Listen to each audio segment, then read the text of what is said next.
பொதுவான ஒரு பிரச்சனை என்ன அப்படின்னு பார்த்தீங்கன்னாக்கா பேக் பெயினுங்க. அதாவது வந்து முதுகு வலி. அது யங்ஸ்டர்ஸ்க்கு தான் வருது, இல்லை வயசானவங்களுக்கு தான் வருது அப்படின்லாம் கிடையாது. எல்லாருக்குமே வந்து இந்த பிரச்சனை வந்து இருந்துட்டு இருக்கு. அதை எப்படி வந்து சால்வ் பண்ணுறது அப்படின்னு தெரியாமல் நிறைய பேர் கஷ்டப்பட்டுட்டு இருப்பீங்க. பட் கவலையே படாதீங்க. யோகா மூலயமா வந்துட்டு சக்கராசனம் அப்படின்ற ஒரு ஆசனத்தால் இதை வந்து போக்க முடியும் அப்படின்னு சொல்லியிருக்காங்க. ஸோ இந்த ஆசனத்தை வந்து நம்மளுக்கு சொல்லி காட்டுறதுக்கு வராரு கிருஷ்ணமூர்த்தி அவர்கள். ஸோ பார்த்து பயனடைஞ்சுக்கோங்க.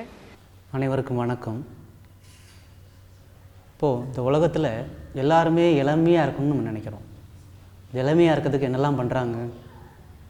வயசாக முடி கொட்டுதுன்னா விக்கு வச்சுக்கிறாங்க, ஹேர் கலரிங் பண்ணுறாங்க, பல் விழுந்துன்னா செயற்கை பல் வச்சுக்கிறாங்க, முகத்துக்கு நல்ல க்ரீம் போடுறாங்க, பவுடர், என்னெல்லாமோ மேக்கப்லாம் பண்ணுறாங்க.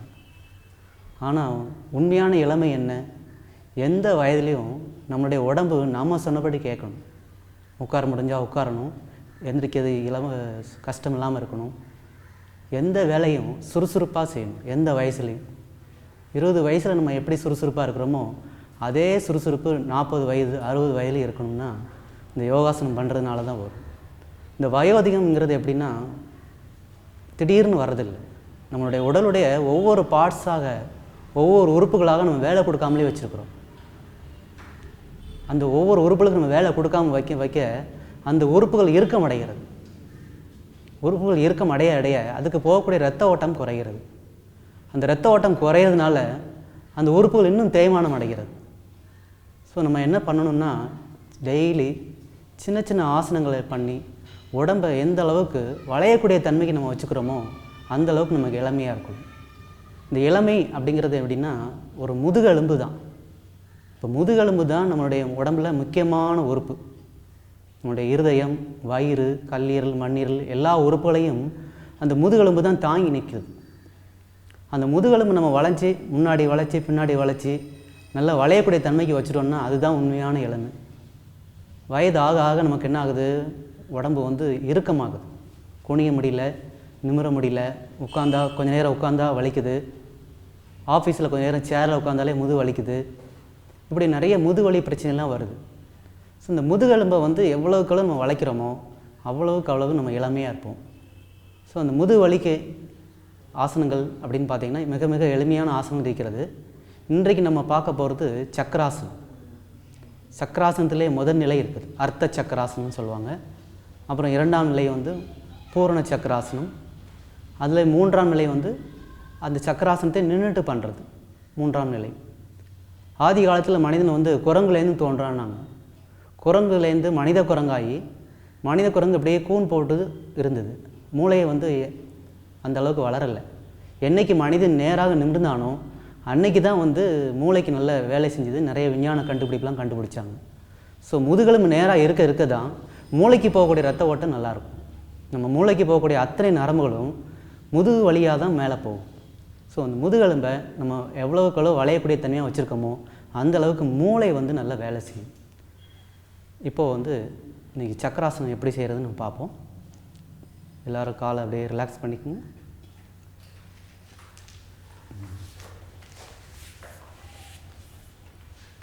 அப்படியே மெதுவாக படுத்துக்குங்க.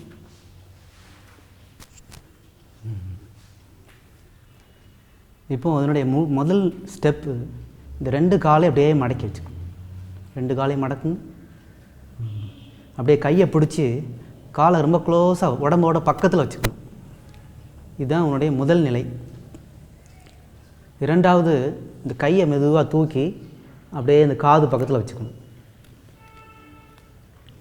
இப்போது இந்த கையும் காலையும் நல்லா அமுத்தி அப்படியே மெதுவாக உடம்பை மேலே தூக்கணும். அப்படியே மெதுவாக தூக்குங்க.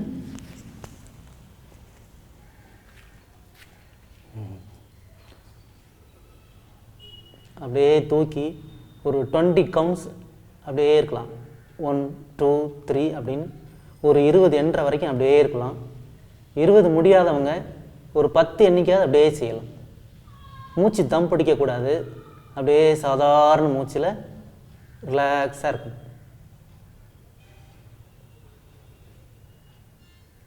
இப்போ அப்படியே மெதுவாக கீழே இருக்கும்.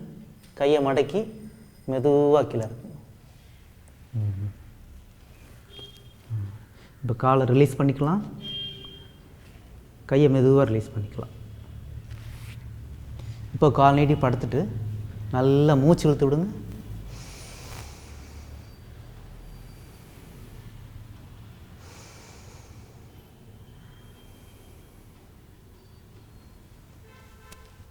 இப்போ நம்ம பார்த்தது சக்கராசனத்துடைய முதல் நிலை. இப்போ இந்த சக்கராசனுடைய இரண்டாம் நிலை என்னன்னு பார்க்கலாம். அப்படியே காலை மடக்கி வச்சுக்கணும். 2 காலுக்கு இடையில் ஒரு 1.5 அடி 1 அடி கேப் விட்டுக்கலாம். நல்ல காலை விரித்து வச்சுக்கோங்க.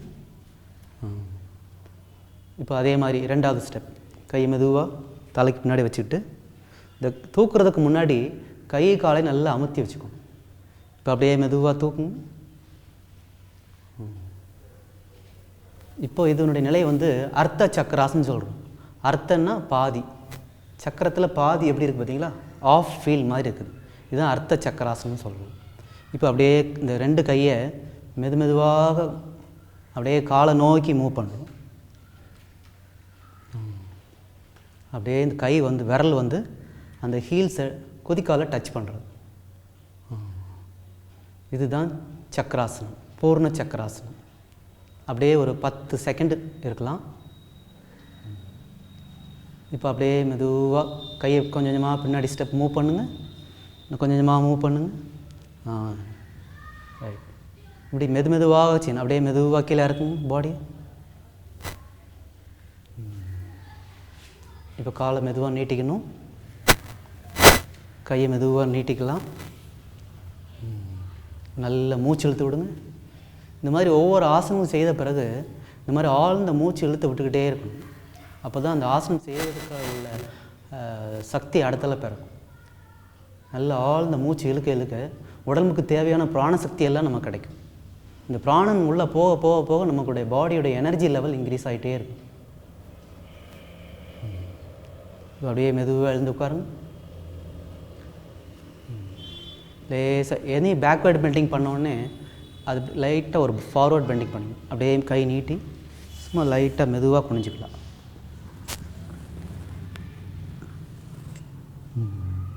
அப்படியே ரிலாக்ஸ் பண்ணிக்க. நல்ல மூச்சு இழுத்து விடுங்க.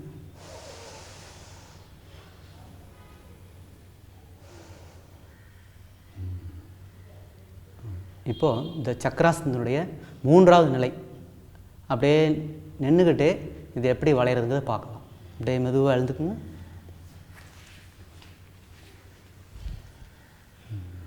அப்படியே காலை 1 அடி கேப் விட்டுக்கணும். காலை 1 அடி கேப் விட்டுக்கணும். இந்த கையை மெதுவாக தூக்கணும். கையை மெதுவாக தூக்கி இந்த கை வந்து காது பக்கத்தில் வந்துடணும். அப்புறம் அப்படியே மெதுவாக பின்னாடி வளையும்.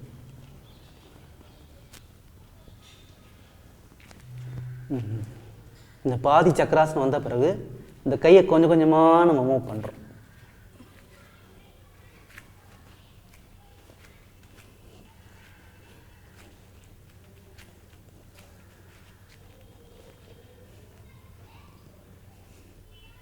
அப்படியே ஹீல்ஸை டச் பண்ணி ஒரு 10 கவுண்ட். பின் கையை அப்படியே மெதுவாக பின்னாடி மூவ் பண்ணுங்க. அப்புறம் அப்படியே மெதுவாக எழுந்துக்கலாம்.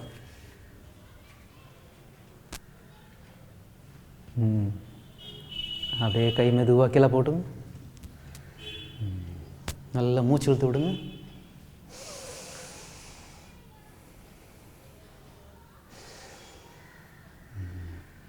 இப்போது எந்த ஆசனத்துக்கும் மாற்று ஆசனம்னு ஒன்று உண்டு. பின்னாடி வளைஞ்சா கண்டிப்பாக முன்னாடி வளையணும். இப்போ காலை சேர்த்து வச்சுக்கோங்க. அப்படியே கை மெதுவாக மேலே தூக்கி அப்படியே ஒரு வாட்டி அப்படியே மெதுவாக ஃபார்வர்ட் பெண்ட் பண்ணுங்க.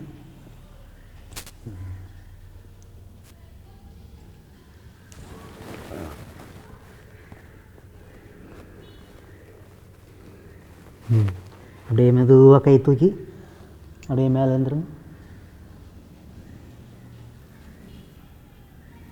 கைக்கில் போட்டு நல்லா மூச்சு இழுத்து விடுங்க.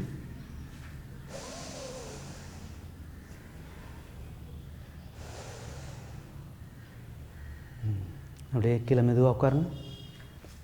வஜ்ராசனத்தில் உட்காந்துக்குங்க. நேராக உட்காந்து நல்லா மூச்சு இழுத்து விடுங்க.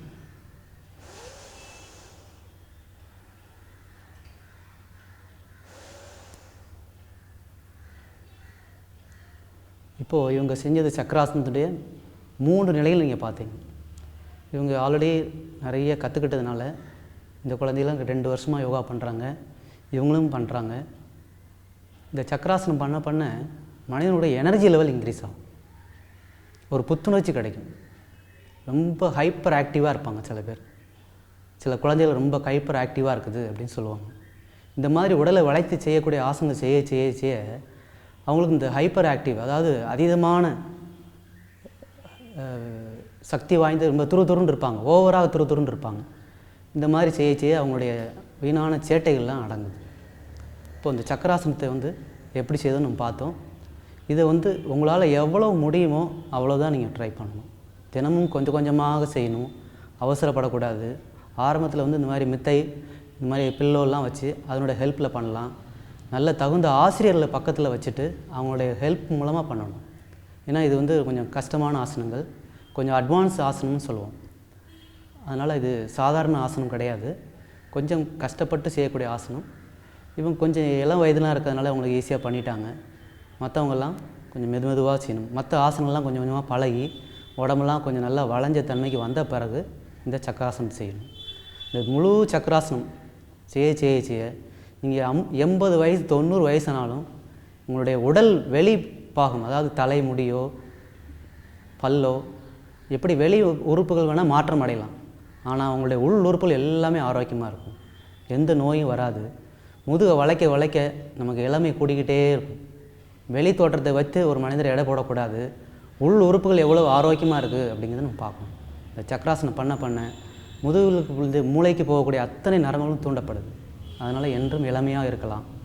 இந்த சக்கராசனம் மட்டுமல்ல, இன்னும் நம்ம நிறைய ஆசனங்களை பார்க்க போகிறோம். மீண்டும் சந்திப்போம். வணக்கம்.